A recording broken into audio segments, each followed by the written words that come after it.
Hi everyone. Alright, we are back again. This is Lars Nelson, and I am asking the questions, and we are here again with Gerard Beaudin, the sports commentator, and the topic for this video is the recent Jets versus Patriots game, and the first question we're going to start with, the ultimate question, who is responsible for this weekend's loss? Gerard, why don't you go ahead first? Well, the blame is everywhere to go around. You can't exclude anyone in the Jets organization for this loss, and really the loss is all season long. You got to start with the head coach. Rex Ryan, though he might have the big personality and the big persona that everyone likes and definitely that the players like, he's just not fit to be a head coach right now. He's still young. He's got time. Maybe in the future he might be, but right now he just doesn't have it. The second one is Geno Smith. You just can't go all the way to the end of the game in the fourth quarter and then blow it. His sole responsibility as the Jets quarterback is not to ruin the game. He's not there to throw 5 touchdowns or 300 yards just to not lose the game. Wait. I can't pin it on Geno Smith just yet. Why? Because He gave it away. Because New York is becoming a place for quarterbacks to go and die. It happened to Mark Sanchez. Who was also a bad quarterback. He came into the league, Yeah. played well for 2 years. Because he didn't ruin the games. He came well after coming into USC. He played 1 year at USC. He played 2 years in his high school. He had 3 years of experience, and he's given the starting role of the New York Jets quarterback on day one. Rex Ryan handed it to him. And he did well in that pass. Because he didn't ruin the game. Wait. He made a couple of passes that saved games. Geno Smith Blind squirrel. was a better player last year than he is this year. Yes, he was.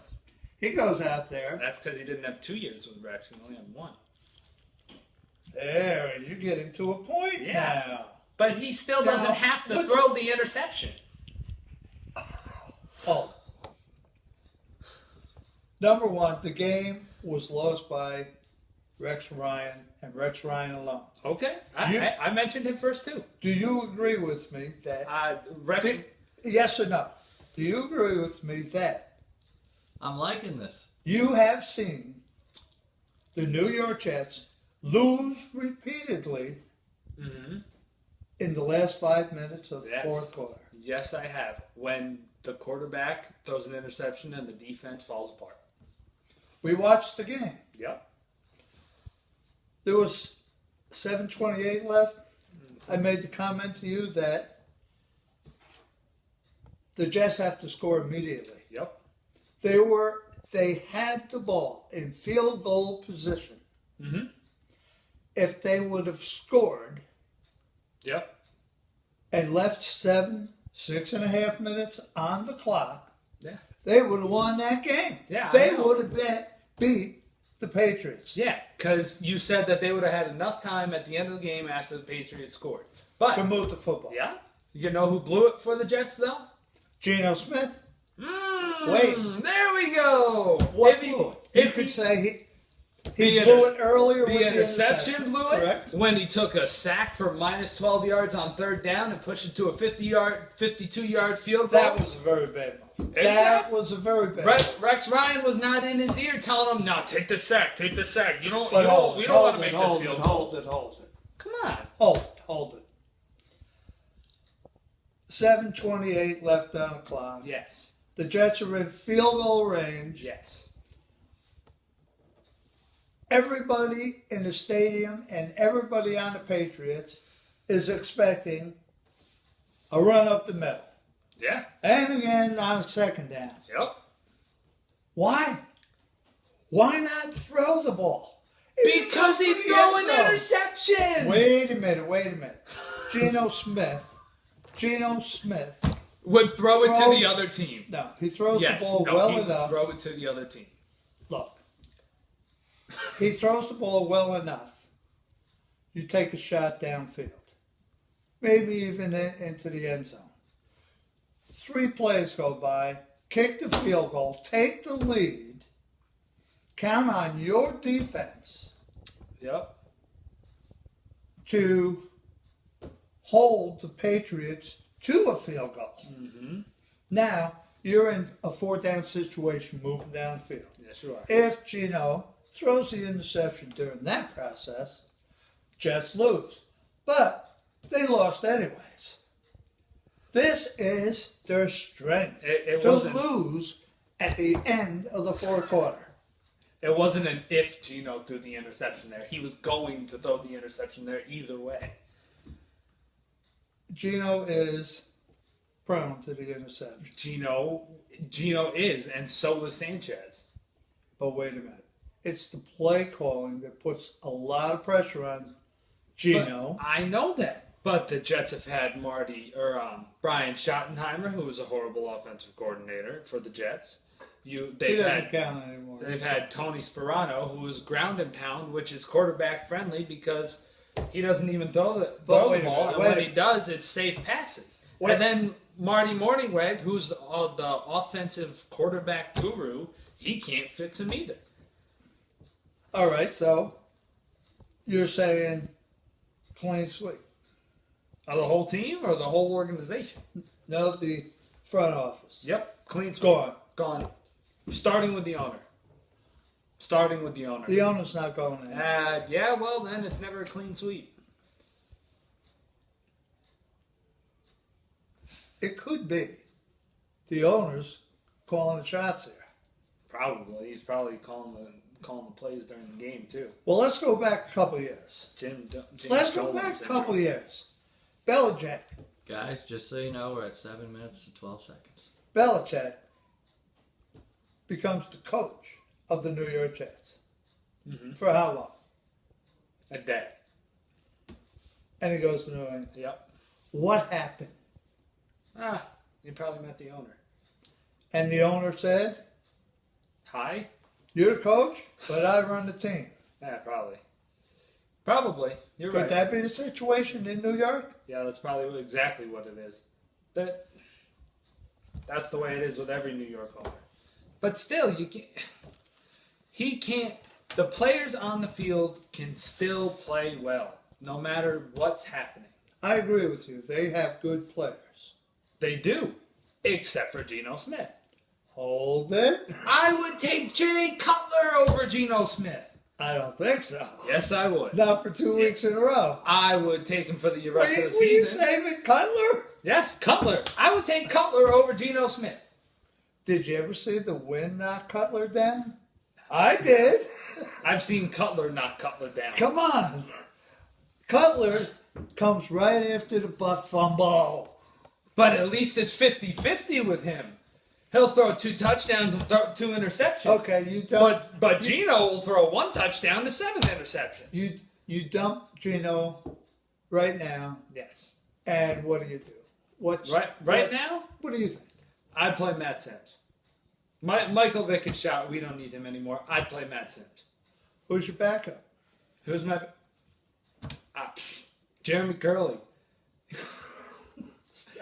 He played quarterback in high school. Will you stop? He'd be better than Vic or Geno Smith. Okay, they got a high draft pick coming Yes, up they do. regardless of Yes, what they do next week. Yep. You don't think they ought to go for a quarterback? I do and I don't. Because I really like Marcus Mariota out of Oregon. He's obviously the Heisman winner, going to be the top overall pick, or definitely number 2, especially with Tennessee and Tampa Bay currently holding those spots. Okay. But the only other candidate for where the Jets would pick is Jameis Winston. And Which is who? The starting quarterback of the so far undefeated Florida State Seminoles. Okay. And Gotcha. but there's some question marks off the field, and honestly, I don't like the way he plays on the field. Florida State all season long has gone down early in the game and had to come back. And not only against strong teams, against weak teams also. That's not the way a star quarterback should play. Yes, they're undefeated. Yes, they have mastered the comeback. But if you truly are an NFL-ready quarterback or someone that's going to make that next step, you shouldn't be coming back in games. Okay, so you pass over him. No. I would trade down for him. That honestly, that's what I would do. The Jets are in a position where they're going to have a lot of players that a lot of other teams want. Or the other thing you could do is draft Amari Cooper out of Alabama. He's the wide receiver, top prospect, going to be good. Trust my word on that. With Percy Harvin's contract, you never know what's going to happen. He's owed way too much money this next year, and it's not guaranteed. The Jets are going to cut him or renegotiate, and if they cut him and he doesn't want to come back, you need a wide receiver. Decker's definitely not going to do it. Okay. All right, guys. We're at 11 minutes now. Just a quick last wrap-up comment from the two of you. Go ahead. Well, I agree with a lot that you say. I know you're a stickler for detail. You love your details. You live with your details. And I agree with a lot of them. Don't forget, 2 short years ago, your opinions were Rex Ryan was the best. Yeah, well. They changed. Yep. People change. Yep. Somebody has to change the way the Jets think. Yeah. You shoot. The only way that's going to happen is doing a clean sweep, and that starts with the owner. But my final points are the problem this week, Rex Ryan, number 1.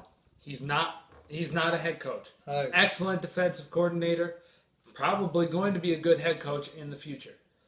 Second, Geno Smith. Not an NFL quarterback. He might be a backup somewhere. In the future, he might be a coach. If he really knows his stuff, I don't know. But right now, for the Jets, he's not good. He has to have a change of scenery and move on. Maybe he'll turn out like Mark Sanchez did and have success somewhere else. And the third one is just the organization in total. You cannot go into a season with the type of team that the Jets had. They weren't ready for this, and mentally and physically, they just aren't up to the NFL standard. There's a reason that they're one of the bottom dwellers in the NFL, and they have to change it. And unfortunately, until they get people in there that are willing to stand up to the owner and stand up to the fans and say, no, we're not going to make the splashy move. No, we're not going to do exactly what you want. We're going to draft the players that have a future. We're going to build through the draft, and we're going to use that huge cap space, that over $20 million, to retain our players like Muhammad Wilkerson and Sheldon Richardson and Quentin Coples on our defensive line and our linebackers and all the players that we build ourselves instead of letting other teams take them. It's not going to change. It's not going to change until someone steps up and says, no, we're going to do this the blue-collar way. We're going to stop being the flashy Jets, and we're going to do things the way things have to be done. Push Broadway over there. Yes. Roll up your sleeves. Exactly. And do the work. Yep. No more dancing on the field because you got a sack when you're 30 points down and already eliminated. You mean all that stuff gone? Yep. Okay. All of it. Gotcha. All of it. Gotcha. All right. Well, again, the topic was the recent Jets versus Patriots game. And on my left, I have Gerard Beaudin, the sports commentator, and who I didn't mention earlier in the video, I have Jerry on my right. Thanks again. Please like, please subscribe, please comment, and look for more videos from us. Have a good one.